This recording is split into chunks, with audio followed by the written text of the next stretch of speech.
Bonjour à toutes et à tous et bienvenue dans Une question à un expert. Je suis Noémie Capel, rédactrice chez ACE France et Luxembourg, leader mondial du recrutement spécialisé. Dans cette nouvelle vidéo, nous répondons à une question posée par nos abonnés LinkedIn, comment répondre quand on nous pose une question déplacée en entretien.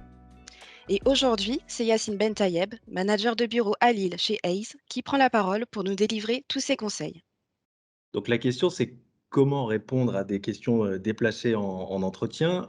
Déjà, première chose pour resituer, l'employeur ou le recruteur doit, uniquement prendre une décision sur des critères, professionnels et absolument pas d'ordre, personnel.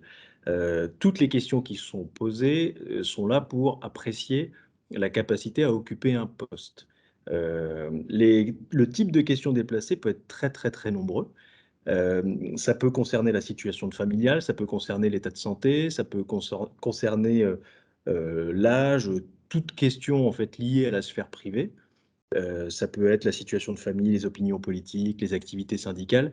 Toutes ces questions n'ont pas leur place en entretien. C'est-à-dire qu'elles sont, interdites et le code du travail l'encadre et le prévoit.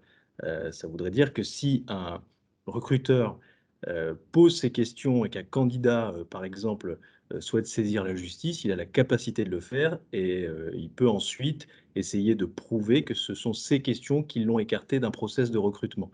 Ce qui se passe, c'est que l'idée, c'est de savoir comment réagir dans ce type de situation. Donc déjà, c'est de faire part, de son sentiment et de donner, et de faire cette remarque au recruteur potentiel en lui expliquant que, bah, la question vous embarrasse, de façon, très concrète. Si on vous pose cette question, ce que je peux recommander de faire, c'est de dire, «La question que vous posez, n'est pas en lien avec, mes compétences et je suis en difficulté pour vous répondre dans la mesure où, on est sur un terrain personnel et non pas un terrain professionnel». Je pense qu'un «recadrage» entre guillemets, de cette nature peut permettre d'arrêter, un échange de façon très rapide et de façon très courtoise. C'est juste de dire que, soit vous ne comprenez pas le sens de la question, ou en tout cas vous ne comprenez pas l'intérêt de la question dans ce process de recrutement et le faire savoir, permet, dans une grande majorité des cas de mettre un terme à ce questionnement. Il faut savoir que c'est souvent, de l'inexpérience plus que de la malveillance de la part des recruteurs. Tout le monde n'est pas au fait de la déontologie dans le milieu du recrutement ou en tout cas, parfois on peut poser une question de façon assez, «innocente» entre guillemets, mais ça ne l'est pas et ça peut poser des vraies difficultés au candidat et le mettre en difficulté pendant son entretien. Donc c'est plus de la maladresse, j'ai envie de dire, que de la malveillance.